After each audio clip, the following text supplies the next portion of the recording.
नमस्कार दोस्तों, आपका स्वागत है लाइट वाइज में। आज हम बात करेंगे लोन डिफॉल्टर पर खास वीडियो बना रहे हैं। पूरी वीडियो को एक बार, दो बार, तीन बार आप देख लेंगे तो विश्वास मानिए, मेरा पूरा विश्वास है कि आपके मन के अंदर का हरासमेंट, जो डर है, शंका है, सब खत्म हो जाएगा। क्योंकि ये विस्तार में वीडियो थोड़ी बड़ी बनेगी, लेकिन एक बार आपको जरूर देखना है। जो हमारे क्लाइंट हैं, जो हमसे बातें करते हैं, उनको भी ये वीडियो देखनी जरूरी है। क्यों? क्योंकि उनको भी समझ में आ जाना चाहिए कि बात तो कर रहे हैं, आपसे बात हो रही है, फिर भी आपके नॉलेज के लिए है कि आप हमारे क्लाइंट हैं। उसके बाद भी आपके लिए बेस्ट वीडियो रहेगा ये हमारा। क्यों? क्योंकि इसके लिए ये हमारे यूट्यूब चैनल पे, आप लोग ने तो कई यूट्यूब चैनल देखोगे, लेकिन एक अधिवक्ता, एक एडवोकेट जब किसी चीज को बताता है और उसके ऊपर मुझे ये अनुभव है, मैंने भी कभी लोन लिया था, डिफॉल्ट हुआ था, तो हमारा अनुभव था। उस समय तो हमारे पास कोई, उस समय की बात है, उस समय बताने वाला, कोई समझाने वाला नहीं था। मन में बहुत सारी ख्याल आते थे, बुरे ख्यालात आते थे। उसको लड़ते हुए उसके बाद मुझे समझ में आया, अधिवक्ता बनना, एडवोकेट बनना वो तो अलग मैटर था, लेकिन अपना अनुभव, अपना एक्सपीरियंस इस क्षेत्र में होता है, तब समझ में आता है कि हाँ, क्या क्या दिक्कतें होती हैं, क्या क्या सामना करना पड़ता है। जब कोई फ़ोन, घर की बेल बजाता था और रिकवरी एजेंट होता था, डर लगता रहा, मन में एक डर होता था, नींद नहीं आती थी, नींद की दवाएं लेनी पड़ती थी, प्रॉब्लम इतनी होने लगती थी, तो उसकी उस समय ज़िंदगी नरक बन जाती थी। तो उसी को कहते हैं ज़िंदगी नरक हो जाना, तो वही होता है। लेकिन आपको इससे बच के रहना है। अगर आप कोई लोन लिए हैं, मल्टीपल लोन में फंस गए हैं, नहीं दे पा रहे हैं, ईएमआई नहीं दे पा रहे हैं, तो विश्वास मानिए, यूट्यूब पे शायद ही आपको ऐसी भाषा में बताने वाला कोई होगा जो आपको अपने राइट्स को, अपने अधिकार को आपकी भाषा में, सरल भाषा में बताते हैं। प्रायर नोटिस का नाम सुना होगा। प्रायर नोटिस, जब आपने लोन की ईएमआई को डिफॉल्ट करते हैं तो बैंक और एनबीएफसी आपको पता चलता है कि आपने लोन की ईएमआई अब डिफॉल्ट करने वाले हैं, अब नहीं दे पा रहे हैं, आपकी स्थिति खराब है, आपकी लोन की ईएमआई ज़्यादा हो गई है, आपकी सैलरी कम है, तो उस कंडीशन में आपको प्रायर नोटिस देना है। और कभी कभी इसके बाद मैं बता दूं, आप लोग बहुत हैरान होते हैं, परेशान होते हैं, डर जाते हैं, तो डरिए मत। प्रायर नोटिस मतलब आपकी जो दिक्कत है, जो समस्या है, जो परेशानी है, किसी अधिवक्ता से ड्राफ्टिंग करवाइए, लेकिन उसको देना आपके माध्यम से है, उसको दे दीजिए। उसके बाद आपको उस नोटिस का जवाब मिलेगा, उसके बाद ही आगे की प्रोसेस किया जाएगा उसका। और वीडियो को आप लोग लाइक और सब्सक्राइब कर दीजिए, क्योंकि लाइक कर देंगे तो आप कहीं ना कहीं हमारे चैनल से जुड़ेंगे। और जो लोग हमारे चैनल से जुड़े हैं तो लोन से संबंधित ही हैं, उनको भी दिक्कत है, चाहे वो डिफॉल्ट हो चुके हैं या फिर वो डिफॉल्टर होने वाले हैं। ऐसे लोग ही हमारे वीडियो देख रहे हैं। और हमारे में इंटरटेनमेंट की वीडियो नहीं है कि आपको मनोरंजन कराया जाएगा। तो इसके लिए आपका राइट्स क्या है, आपका अधिकार क्या है, आपकी भाषा में एक अधिवक्ता जो कि अनुभवी है, जिन्होंने लोन लिया, मैंने लोन लिया और डिफॉल्ट हुआ, तो वो लोन के चक्कर में परेशानियां क्या क्या आई, कितनी दिक्कतें आई, समस्या आया, कैसे समाधान हुआ, कैसे निकलना है, उसका बेहतर इलाज क्या है, बताएगा वही जिसको नॉलेज है, बताएगा वही जिसको नॉलेज है। और बहुत लोग लोन के डिफॉल्टर में आपके क्या हक हैं, आपके क्या राइट्स हैं, आपके क्या जानकारी आपको होनी चाहिए, बेहतर जानकारी मिलेगी। आज ये वीडियो को देखेंगे, बेहतर जानकारी मिलेगी। और वीडियो, अगर आपने लोन लिया है, कोई दुर्घटना हो गया, आपने लोन की ईएमआई नहीं दे पा रहा है, कोई एक्सीडेंट हो गया, नौकरी चली गई, या कोई बीमारी हो गई, गंभीर बीमारी हो गई, आप नहीं दे पा रहे हैं, तो सोच रहे हैं कैसे नहीं दे पा रहे हैं, तो सिविल बचाने के चक्कर में, एक लोन को लेने के चक्कर में, एक लोन का ईएमआई देने के चक्कर में दूसरा, दूसरे के चक्कर में तीसरा, तीसरे के चक्कर में चौथा, और लोन के दलदल में फंस जाएंगे अपना सिविल बचाने के चक्कर में। न सिविल बचेगा और ईएमआई भी आपकी जाएगी, नहीं जा पाएगी, दोनों तरफ से परेशान होंगे। एक तो एक लोन में फंसे थे, आप 10 लोन में फंस गए, और आपके ऊपर एक केस होना था, वहां 10 केस होना है। तो इस दलदल में फंसने से पहले रुक जाइए, दलदल में फंसिए मत। और उसके बाद प्रायर नोटिस में कैसे जवाब देना है, क्या लिखना है, क्या करना है, मैं आपको बता दूंगा। मैंने देखा यूट्यूब पे बहुत सारे लोग हैं, यूट्यूब पे अपनी बात बताते हैं, मैं एडवोकेट, आगे ABCD नाम कुछ भी लिखता है, तो नाम लिखेंगे, नीचे मोबाइल नंबर भी लिखेंगे। विश्वास मानिए, कभी उस मोबाइल नंबर पे फ़ोन करके देख लीजिएगा, वो एडवोकेट आपको कभी नहीं मिलेंगे, वो एडवोकेट मिलेंगे ही नहीं आपको। कॉल करके देख लीजिए। हमें किसी ने बताया कि सर, एक लोग है, काला कोट पहन के आ जाते हैं, नाम के आगे एडवोकेट भी लिखते हैं, और पता चलता है फ़ोन लगाओ तो फ़ोन नहीं उठता है। विश्वास मानिए फ़ोन नहीं उठता है। तो उन्होंने कहा, मैंने कहा कौन है, तो उन्होंने बताया, मैंने देखा यूट्यूब पे चैनल है कुछ सब्सक्राइबर गेन कर लिए हैं 5-7 साल में, 8 साल में कुछ सब्सक्राइबर हो गए हैं, तो वो फ़ोन करिए कभी भी तो देखिए उनका कोई दूसरा कोई फ़ोन उठाएगा। लेकिन हमारे चैनल पे आप फ़ोन करते हैं, मैक्सिमम चांस है कि मैं फ़ोन उठाता हूँ। डायरेक्ट आपकी मेरी बात होती है, आपने मेरी कॉल बुक की है नहीं की है, बात तो हमसे होती है। फ़ोन जिसका है वो उठाता है। नंबर आपने अपना दे दिया, नाम देख दिया, एडवोकेट आगे कुछ भी लिख देते हैं और उसके बाद नीचे मोबाइल नंबर दे दिया और फ़ोन कर रहे हैं तो कोई और उठा रहा है, फर्जीवाड़ा फना हुआ है। तो नाम दे रहे हैं, अपना नंबर दे रहे हैं कि हाँ ये नंबर है, लेकिन वो सब फ़ोन उठाइए। तो देखिए फर्जी तो बहुत चल रहा है, ऑनलाइन बहुत सारी फर्जियां हो रही, तो फर्जियों से बचिए। कौन एडवोकेट है, क्या राइट्स है, क्या अधिकार है। अगर एडवोकेट है तो उसके पास बार काउंसिल का कार्ड होगा, उसका नंबर होगा, अधिवक्ता का AIB का एग्जाम पास करा होगा, तब तो वो एडवोकेट है। तो आप उनसे पूछ लीजिए, नहीं तो बचिए, फर्जियों से बचिए। नहीं तो ये तो दलदल में तो आप खुद ही ऑलरेडी लोन लेकर के फंसे हैं और उसके बाद फिर इनकी ऑनलाइनों वालों की मार। विश्वास मानिए बहुत लोग कहते हैं कि लोन सेटलमेंट कराते हैं, लोन फोन पे करें, फोन पे तो बात ही नहीं होगा, इनका नंबर ही स्विच ऑफ रहेगा या नंबर पे बात नहीं होगा। आप बात करके देख लीजिए, लेकिन बात नहीं होगा। तो ऐसे बहुत लोग कहते हैं सर मैं लोन ले पैसे मांग लेते हैं, मैं सेटलमेंट करा दूंगा। आप सेटलमेंट कराने वाले होते कौन हो? सेटलमेंट कोई नहीं करा सकता, फर्जीवाड़ा चल रहा है बस। NBFC ने लोन दिया, बैंक ने लोन दिया, लोनी को दिया। थर्ड पार्टी कहां से आ गई? बैंक लोन का नोटिस दे रहा है, किसको देगा? लोनी को देगा, अपने क्लाइंट को देगा। थर्ड पार्टी कहां से आ गई सेटलमेंट कराने वाली? बिना मतलब के घुस जाते हैं कि मैं सेटलमेंट करा दूंगा। सेटलमेंट कोई नहीं करा सकता, कोई भी सेटलमेंट करा ही नहीं सकता। सेटलमेंट बैंक खुद करती है, NBFC कंपनियां खुद करती है, उसका प्रोसेस होता है। अब मैं क्या कर सकता हूं? आपके पास बैंक नोटिस देगा, आपको देगा, रिकॉल नोटिस आएगा आपके पास आएगा, डिमांड नोटिस आएगा आपके पास आएगा, आर्बिट्रेशन नोटिस आएगा आपके पास आएगा, सेक्शन 25 का नोटिस आएगा आपके पास आएगा, कोर्ट का नोटिस आएगा तो क्लाइंट के पास ही आएगा जिसको उन्होंने लोन दिया है। एडवोकेट का क्या काम है, हमारा क्या काम है? हम आपने कोई नोटिस दिया उसका क्या रिप्लाई करना है, रिकॉल नोटिस का जवाब देना है, डिमांड नोटिस का जवाब देना है। बैंक अपनी फाइलें मोटी कर रहा है, आपको नोटिस पे नोटिस दिए जा रहा है, आप बैठे हैं, आप भी एक एक्सपर्ट एडवोकेट से राय लेकर के एक फाइल मेंटेन करिए, एक ऐसी फाइल मेंटेन करिए, ये फाइल मेंटेन करिए ऐसी, उस पर अपना पूरा डिटेल्स निकाल लीजिए, क्या करना है, कैसे करना है। जैसे हमारे यहाँ फाइलें बनती हैं, एक एक फाइल होती है, सब फाइल मेंटेन की जाती है, कैसे उसको करना है, उसमें क्या क्या डॉक्यूमेंट्स हैं, उसमें कैसे करना है, किसको करना है, नोटिस देना है, किसको देना है।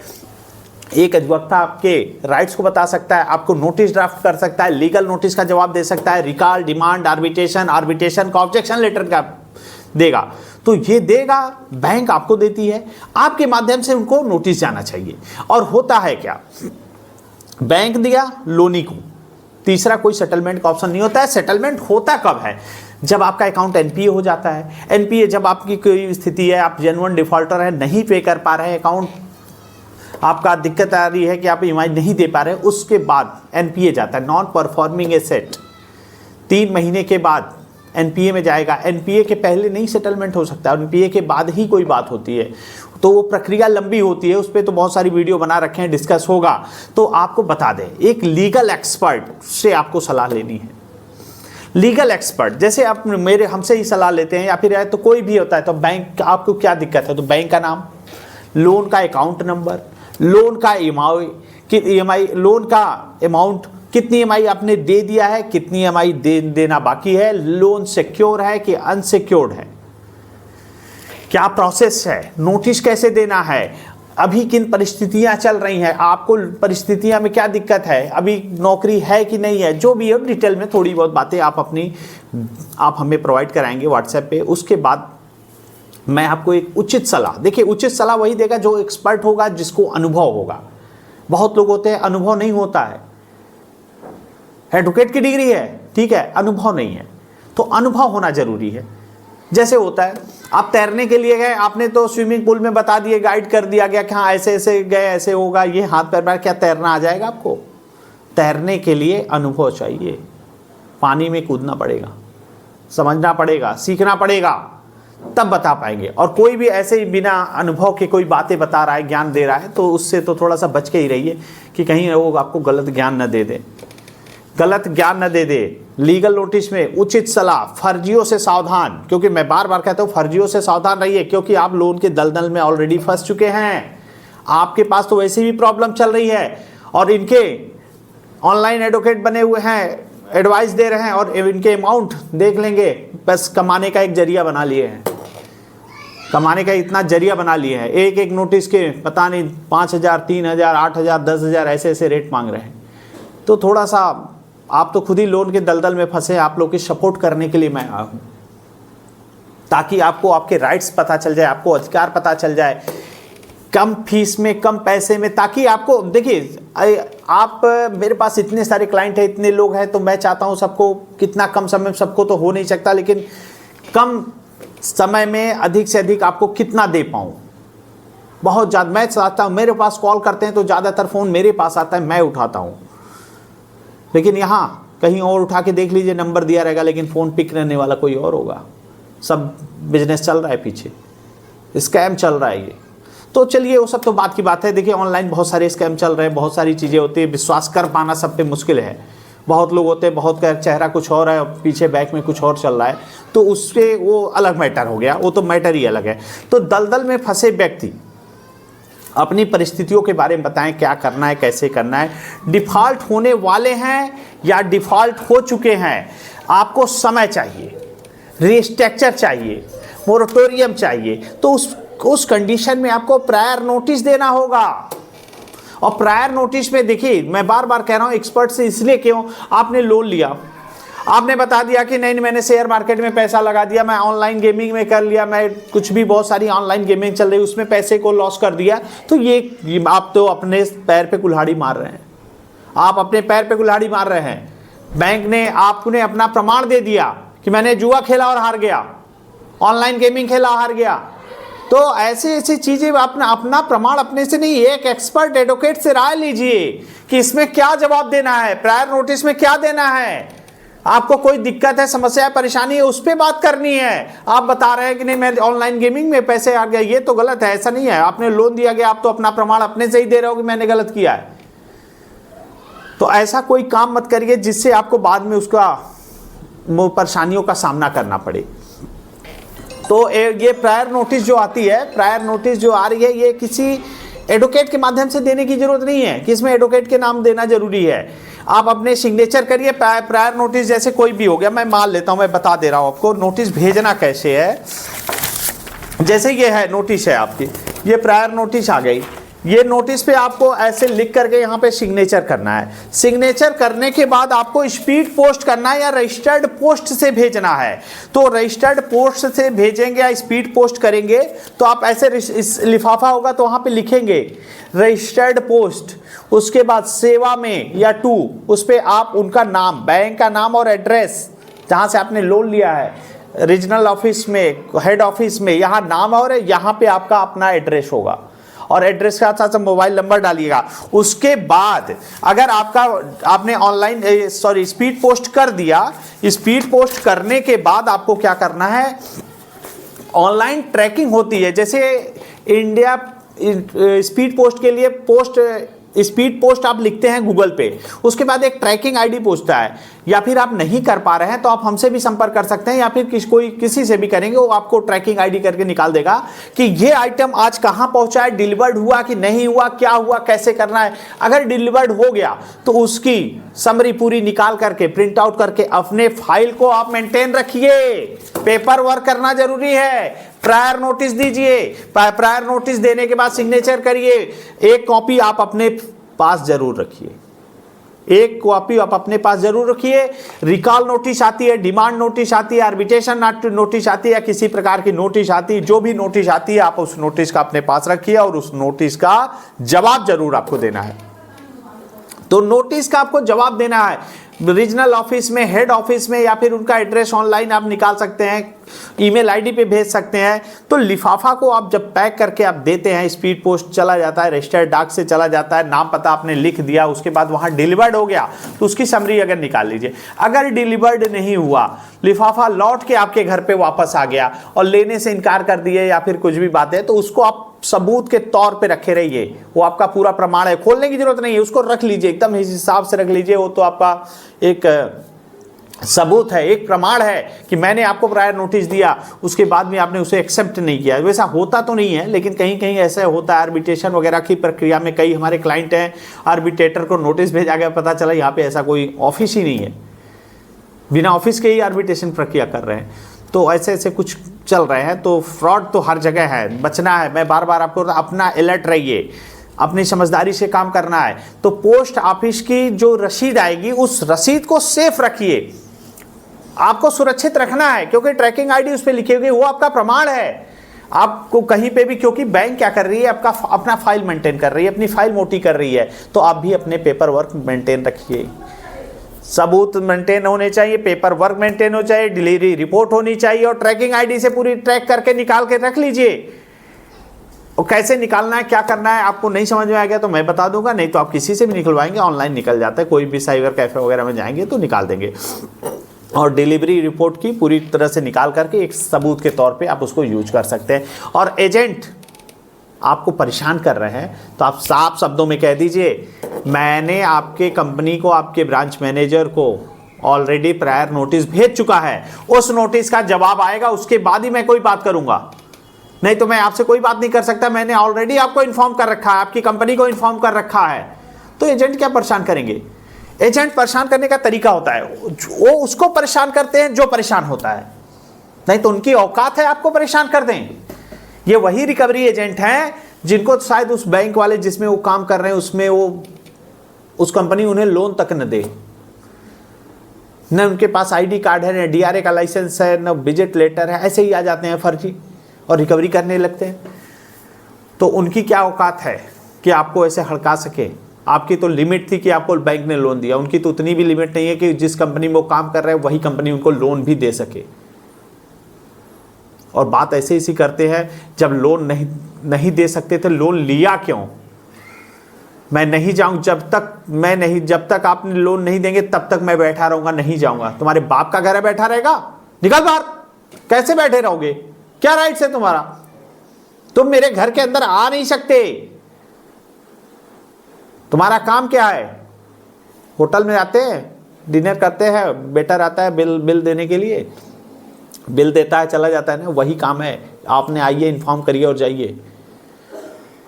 ऊंची आवाज में बात करना, आपके मान सम्मान को खराब करना, गाली गलौज करना, ये कोई राइट्स नहीं है, अधिकार नहीं है।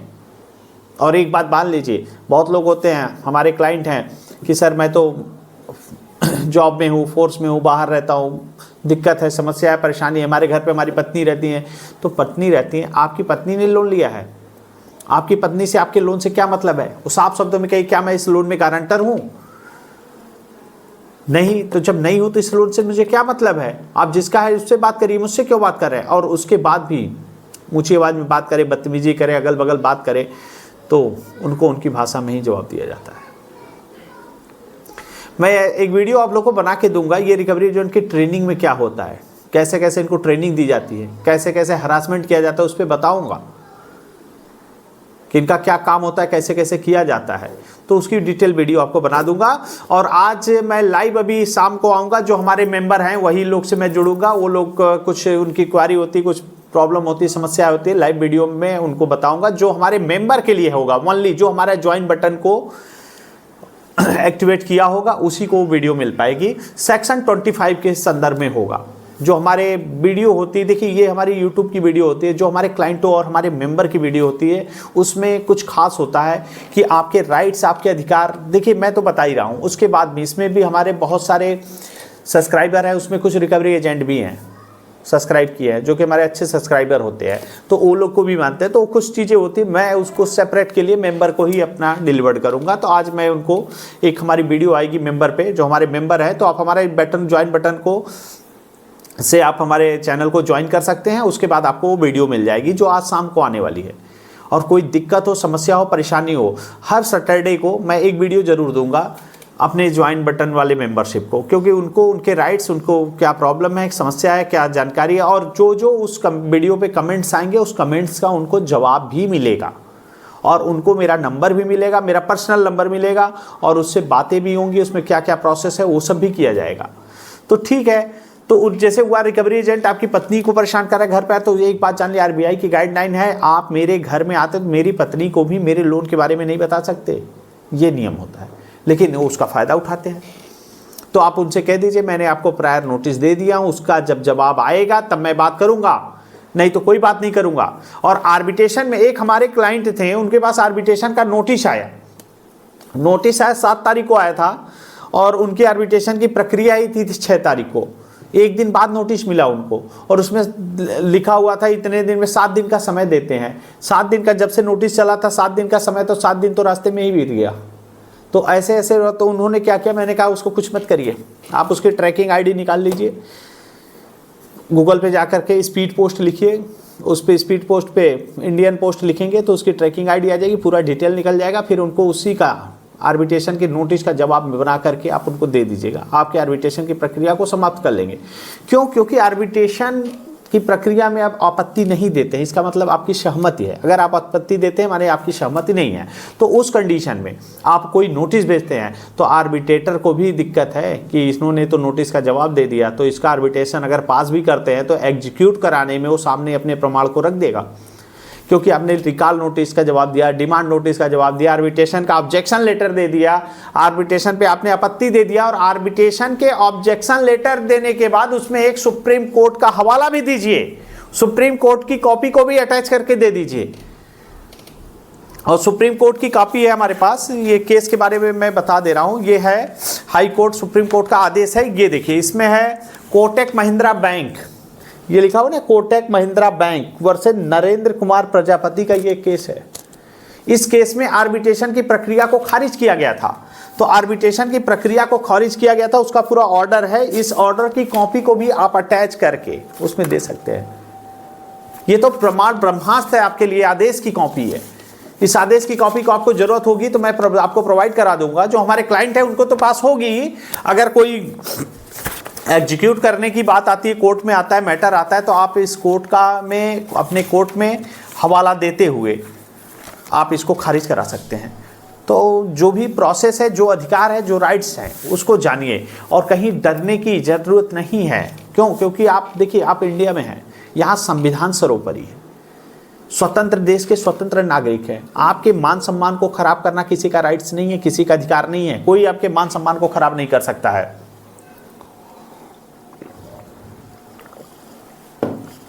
आर्बिट्रेशन की नोटिस आ गई, नोटिस के बाद आप रिकवरी एजेंट आते हैं विजिट करने के लिए, तो आप उनको साफ शब्दों में करिए, जब आपने आर्बिट्रेशन की प्रक्रिया कर दी है, शुरुआत कर दी है, तो आप क्यों हमसे बात कर रहे हैं? आपको आने का क्या जरूरत है? अब तो प्रक्रिया कोर्ट में है, आर्बिट्रेटर में है, आर्बिट्रेटर पास है, अब तो इसका कोई मतलब नहीं है, आप इस पर कुछ नहीं कर सकते हैं। अपने फाइल को, अपनी जो ये फाइल होती है, अपनी फाइल को खुद मेंटेन करें। अपने केस में अपने आर्बिट्रेशन का notice, recall notice, demand notice, supreme court का, हाई कोर्ट का आदेश की, ये हाई कोर्ट के आदेश की कॉपी अपने केस के बारे में, और उसके बाद भी अपने केस में क्या क्या चीज़ें होती हैं, जो कॉलम होते हैं, ऐसे कॉलम बना लीजिए। इसमें बैंक का नाम लिख दीजिए, लोन का अकाउंट नंबर, लोन का अमाउंट, कितनी EMI दिए हैं, कितनी EMI नहीं दिए हैं, ऐसे ऐसे करके भेज दीजिए व्हाट्सएप पे। उसके बाद आगे का क्या प्रोसेस है, क्या प्रक्रिया है, वो कर दीजिए। उसके बाद प्रायर नोटिस भेज दीजिए, नोटिस का जवाब कैसे देना, ये मत भेज दीजिएगा, ये तो हमें आया हो, किसी हमारे क्लाइंट ने हमें भेजा हुआ है। तो इसमें आप रजिस्टर्ड पोस्ट में क्या लिखना है, यहाँ सेवा में किसका नाम लिखना है, ये चीज़ है, पूरी चीज़ लिख करके आप स्पीड पोस्ट कर दीजिए, ट्रैकिंग ID मिल जाएगी आपको। उसके बाद आपको प्रायर नोटिस में क्या क्या होता है, कैसे लिखना है, ये चीज़ लिख करके और पेपर पे सिग्नेचर करना ज़रूरी है, सिग्नेचर जरूर कर दें।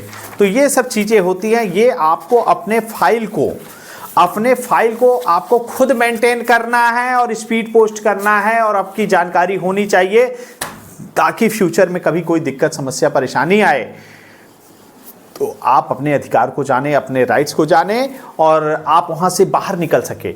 और सब कुछ अधिवक्ता के माध्यम पे मत छोड़ दीजिए कि आपने नोटिस अधिवक्ता के माध्यम से दे दिया तो अधिवक्ता के पास ही, आपके एडवोकेट के पास ही कोई, उनके पास ही आपने स्पीड पोस्ट की रिपोर्ट है या फिर उन्हीं के पास एक कॉपी है, ट्रैकिंग नंबर भी उन्हीं के पास है, सब कुछ अपना फाइल अपने पास रखिए। हो सकता है आपके एडवोकेट आज सब कुछ सही चल रहा है, कोई बात हो गया तो आप उनसे फाइल लेने जाएंगे तो आप कहेंगे, बहुत सारी बातें होती हैं, मैंने देखा है कि नहीं आप मेरे फीस पे करिए फिर मैं आपको फाइल दूंगा, तो ऐसी ऐसी बातें कहीं कहीं आती है। तो आप अपने प्रॉपर वे में जो काम कर रहे हैं, जो करा रहे हैं, एक फाइल आपके पास होनी जरूरी है। बैंक अपनी फाइल मेंटेन कर रहा है, बैंक अपनी फाइल मेंटेन कर रहा है, आपको भी अपनी फाइल को मेंटेन करना है। और कोई दिक्कत हो, समस्या हो, परेशानी हो, हमारा नंबर है, आप हमसे संपर्क कर सकते हैं। कभी कोई दिक्कत आती है, समस्या आती है, परेशानी आती है, किस नोटिस का जवाब देना है, क्या देना है, कैसे देना है, रिकॉल नोटिस है, डिमांड नोटिस है, आर्बिट्रेशन की प्रक्रिया है, तो बहुत सारी चीज़ें हैं। तो इसलिए मैं आपको एकदम स्पष्ट और सही जानकारी, जो हमारी जिम्मेदारी होती है, एक अनुभवी, जो कि मेरा अनुभव भी है, मैंने लोन लिया, डिफ़ॉल्ट हुआ, तो उसका अनुभव लेते हुए तब मैं आपको ये बातें डिलीवर कर रहा हूँ। और एक अधिवक्ता, एक अनुभवी आदमी जो चीज़ें आपको बता देगा वो ब्रह्मास्त्र है, वो ब्रह्मास्त्र है। आपको अपना अधिकार, अपना राइट्स आपको आना चाहिए, नहीं तो रिकवरी एजेंट नरक बना देंगे आपकी ज़िंदगी। यहीं पे ज़िंदगी में स्वर्ग है, यहीं पे नरक है। लोन की EMI डिफ़ॉल्ट होने के बाद नरक जैसी ज़िंदगी हो जाती है। नहीं विश्वास है तो आप अपने दिल पे हाथ रख के पूछिए, आपकी लाइफ में जब डिफ़ॉल्ट हो रहा है कितनी दिक्कतें आ रही हैं, इनका हरासमेंट कितना होता है। इस हद तक हरासमेंट होता है कि आज हमारे ऐसे भी क्लाइंट हैं जो इस दुनिया में नहीं है, नहीं समझा पाए। इसलिए मैं चाहता हूँ 100% आपको डिलीवर करो। और जो लोग इस लोन से परेशान हैं उनको ये वीडियो शेयर करिए। मैं कहता हूँ, बहुत सारी वीडियो को नहीं कहता हूँ, इस वीडियो को कह रहा हूँ, लाइक करिए और शेयर करिए और कमेंट्स में करिए कि हाँ आपकी जानकारी से आपको कुछ 1% भी अगर कोई फ़ायदा हो तो आप अपने कमेंट्स, अपने विचार प्रकट करें। मैं अपनी बातों को यहीं समाप्त करता हूं। जय हिंद, जय भारत, नमस्कार।